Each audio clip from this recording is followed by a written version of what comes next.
مسلم رہنما ایران جنگ کے خاتمے کے بعد اسرائیل کے ساتھ امن معاہدے پر دستخط کریں گے۔ امریکی صدر ایکزیوس نے 2 امریکی حکام کے حوالے سے بتایا ہے کہ صدر ٹرمپ نے ہفتے کے روز ایک کانفرنس کال کے دوران کئی عرب اور دیگر مسلم ممالک کے رہنماؤں سے کہا ہے کہ اگر ایران جنگ کے خاتمے کا کوئی معاہدہ طے پا جاتا ہے تو وہ چاہتے ہیں کہ ان کے ممالک اسرائیل کے ساتھ امن معاہدے پر دستخط کریں۔ امریکی صدر کی مسلم رہنماؤں سے گفتگو ہفتے کو ایک کانفرنس کال میں ہوئی۔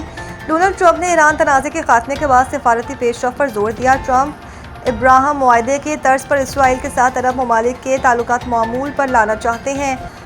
پاکستان کے ثالثی کردار پر بھارت نے کبھی اعتراض نہیں کیا۔ امریکی وزیر خارجہ بھارت کے دورے پر امریکی وزیر خارجہ مارکو روبیو سے پوچھا گیا کہ امریکہ ایران تنازع میں پاکستان ثالث کا کردار ادا کر رہا ہے، کیا بھارت نے اس پر کسی تشویش کا اظہار کیا؟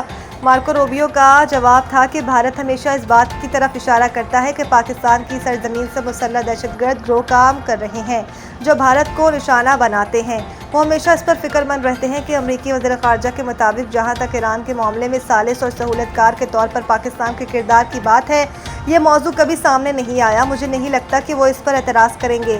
پاکستان کے ساتھ ان کا مسئلہ مختلف ہے۔ امریکی وزیر خارجہ نے کہا کہ ایران کی جانب سے اپنے ہرمز کو کھلا رکھنے اور جوہری معاملات پر ایک حقیقی، اہم اور محدود مدت کے مذاکرات میں شامل ہونے کے حوالے سے ایک کافی مضبوط تجویز موجود ہے۔ کوئٹہ دھماکہ: آئی جی بلوچستان نے ابتدائی رپورٹ وزیر داخلہ اور وزیر اعلیٰ بلوچستان کو پیش کر دی۔ وزیر داخلہ محسن نقوی اور وزیر اعلیٰ بلوچستان میر سرفراز بگٹی کی زیر صدارت گزشتہ روز خصوصی اجلاس ہوا، جس میں کوئٹہ میں نہتے شہریوں پر بزدلانہ حملے کی پرزور مذمت کی گئی۔ اجلاس میں شہداء کے خاندانوں سے دلی ہمدردی اور تعزیت کا اظہار کیا گیا، جبکہ آئی جی بلوچستان پولیس نے اجلاس میں ریلوے پھاٹک دھماکے کی ابتدائی رپورٹ پیش کی۔ اس موقع پر وزیر داخلہ محسن نقوی نے کہا ہے کہ وفاقی حکومت دکھ کی گھڑی میں بلوچستان حکومت کے ساتھ کھڑی ہے۔ شہداء کی عظیم قربانیوں کا ہمیشہ یاد رکھا جائے گا۔ لبیک اللہم لبیک۔ مناسک حج کا آغاز، لاکھوں عازمین کا خیموں کے شہر مینا کا رخ۔ حجاج کرام کی مینا آمد کا سلسلہ دن بھر جاری رہے گا، جبکہ پیر کی شب تمام عازمین مینا میں قیام کریں گے۔